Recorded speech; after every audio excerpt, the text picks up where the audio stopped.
Hello students, I continue this chapter from the previous one, the enemy, fourth chapter from Vistas.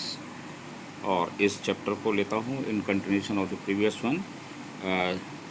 General shook his head because he felt suddenly weak and overwhelmed with the cares of his life as an official in times such as these, when repeated victory brought great responsibilities over the south Pacific.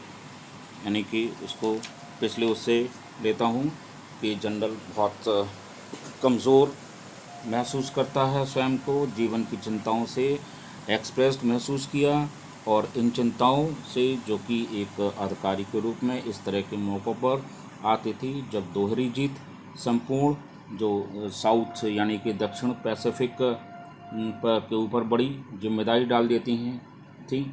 इस प्रकार उसने कहा, it is very unfortunate that this man should have washed up on your doorstep, he said irritably. उसने थोड़ा चिढ़ करके कहा, क्रोध में कहा कि ये जो बड़े दुर्भाग्य की बात है कि इस आदमी को यानी वाइट मैन को जो प्रिजनर ऑफ वार है बहकर उसकी डॉक्टर सदाव की चौखट पर ही आना था।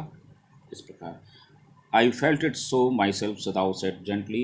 सदाव ने आहिस्ते से कहा, नम्रता से, तो वो भी ऐसा महसूस करता है। It would be best if he could be quietly killed, the general said. General का, not by you but by someone who does not know him. न उसके द्वारा केवल, बल्कि उसने कहा जनरल ने कि ये एक ऐसा है कि सबसे अच्छा होगा कि उसे चुपचाप मरवा दिया जाए, जनरल ने कहा, सजेस्ट किया। और उसने कहा कि उसके सदाव के हाथों से नहीं, पर किसी ऐसे व्यक्ति के हाथों से जो उसे जानता ना हो। इस प्रकार someone, I have my own private essence. General ने कहा कि उसके स्वयं के एक निजी किलर्स हैं, हत्यारे हैं। Suppose I send two of them to your house tonight और बेटर एनी नाइट। उसने सदाव से कहा कि वो 2 या और अधिक किसी भी रात को भेज देगा उसको वाइट मैन को मरवाने के लिए। Now you should leave the other partition of the white man's room open to the garden while he sleep. जब वो वाइट दैट इज़ मैन यानी जो कैदी है, जिस जगह वो सोए तो उसके रूम के पार्टीशन को खुला हुआ छोड़ दे जो गार्डन की तरफ खुलता है। Certainly it would be very natural, सदाव agreed. इस बात से सदाव एग्री हो गया कि निश्चित ही वो ऐसा ही खुला हुआ रखेगा, और वो रात को वैसे भी खुले हुए रहता है। It is so often left open every night. Good, the general said yawning. उबासी लेते हुए जनरल ने कहा कर, ठीक है। They are very capable assassins. उसने कहा कि वो बहुत ही सक्षम हत्यारे हैं। They make no noise and they know the trick of inward bleedings. और वो बिना आवाज़ किए हुए वो उसके अंदर ब्लीडिंग यानी कि अंदर को मारने के लिए कोई ज़रूरत नहीं रहेगी, कोई शोर की भी ज़रूरत नहीं रहेगी, और वो अंदर ही अंदर उसको समाप्त कर देंगे। ठीक है। और इसके बाद सदाव, और अगर तुम चाहो, उसे डॉक्टर से कहता है, अगर वो चाहे तो वो उसकी बॉडी को वहाँ से भी हटवा सकता है, वो उसके शरीर को भी वहाँ से, मृत शरीर को हटवा सकता है, ऐसा उसने कहा। Sadao considered that perhaps would be best. Sadao ने सोचा कि यही सबसे अच्छा रहेगा। एक्सीलेंस, महामहिम। He agreed thinking of Hana idea. Hana के विचार को समझते हुए उसने ऐसा कहा। He left the general presence and went home. और जनरल का घर छोड़ करके घर चला गया अपने, और रास्ते भर थिंकिंग ओवर द प्लान, उस योजना के बारे में सोचता रहा। He would tell Hana nothing. और वो हाना को इस बारे में कुछ नहीं बताएगा, क्योंकि वो इस बात से डर जाएगी, भयभीत हो जाएगी। And but as he refuse to allow anything but as he open the door to his surprise he found the young man out of bed. जब सदाव ने अपने घर का दरवाज़ा खोला तो उसने यंग मैन को बिस्तर से बाहर खड़ा पाया, and preparing to go into the garden, और बगीचे में जाने की तैयारी कर रहा था। What is this, he exclaimed, who gave you permission to leave your room. Doctor Sadao उस पर क्रोधित हुए चिल्लाया कि ये क्या है भाई, किसने तुमको परमिशन रूम से आने की दी बाहर। I am use to waiting for I am not use to waiting for permission, Tom said gently. Tom ने कहा आहिस्ते से कि उसको किसी भी परमिशन की प्रतीक्षा की आवश्यकता नहीं है, बहुत ही आहिस्ते से। Ghosh I feel pretty good again.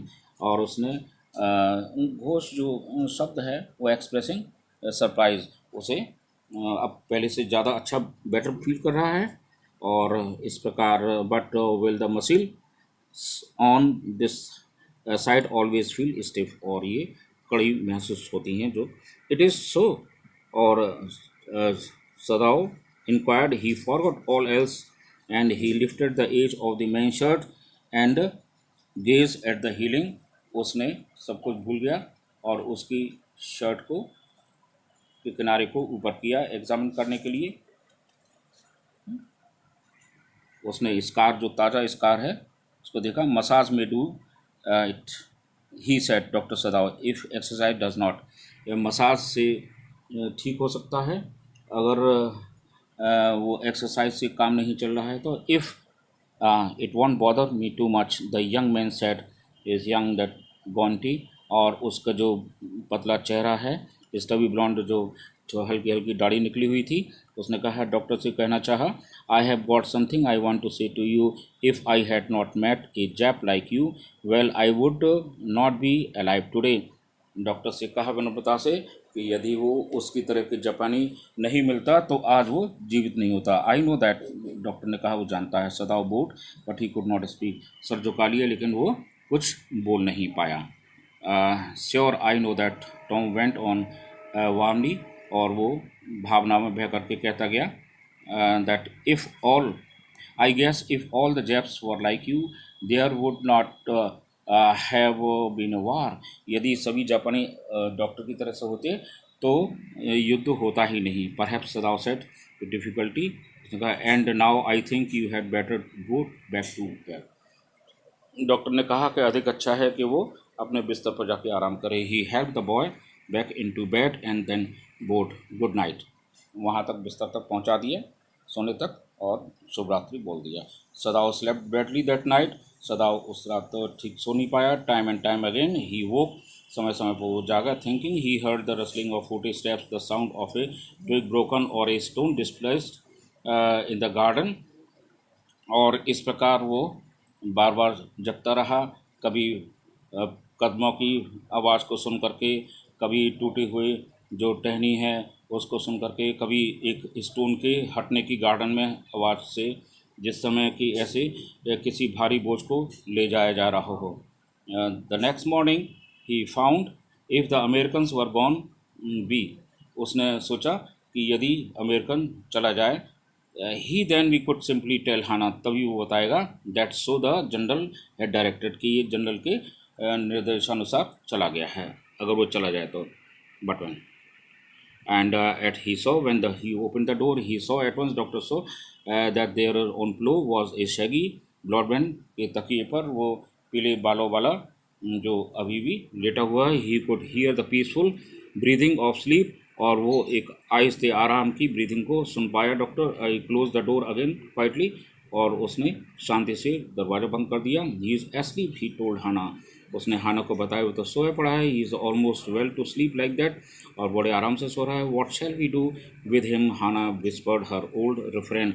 और अपनी जो शिकायत जो बार बार दोहराती हुई कहती है कि इसके साथ क्या करा जाए। सदाओ शुक हिज हेड, सर झुका लिया। I must decide in a day और टू, ही प्रोमिस्ड। डॉक्टर ने वायदा किया कि वो 1 या 2 दिन में इसको निश्चित करेगा, करना होगा। बट सर्टेनली ही थॉट, किंतु निश्चित ही उसने सोचा, the second night must be the night. Doctor ने सोचा कि डॉक्टर जनरल वो अपने हत्याओं को दूसरी रात भेज देगा उसको मारने के लिए, मरवाने के लिए। There rose a wind that night, उस रात हवा चली। और he listen the sounds of bending box, और टहनियों के झुकने की आवाज़ उसने सुनी। विस्लिंग पार्टीशंस, और पार्टीशंस जो उसके रूम का था उसकी भी सीटी की सेवा सुनी। हाना वो टू, हाना भी जग गई। Quite often that quite often. Ought we not to go and close the sick man's door? उसने हाना ने कहा कि क्या हम जाकर के पार्टीशन को बंद कर दें? She asked. No, Sadao said, he is able now to do it for himself. तो कैदी खुद अपने को करने में सक्षम है. But the next morning the American was still there. अगली सुबह अमेरिकन अभी भी वहाँ था. Then the third night, of course, must be the night. सदाव ने सोचा कि चलो तीसरी रात होगा, उसका मर्डर कराने के लिए जनरल भेजेगा दो हत्यारों को. The wind changed to quite rain and the garden was full of that sound of dripping eaves and running इप्स. और गार्डन में जो छज्जे पर, मकान के छज्जे पर जो होता है एक पार्टीशन, उस पर बूंदों के गिरने की आवाज़ आ रही थी और इस प्रकार नाले भी बहते हुए नजर आ रहे थे. So to be continued next on the next day.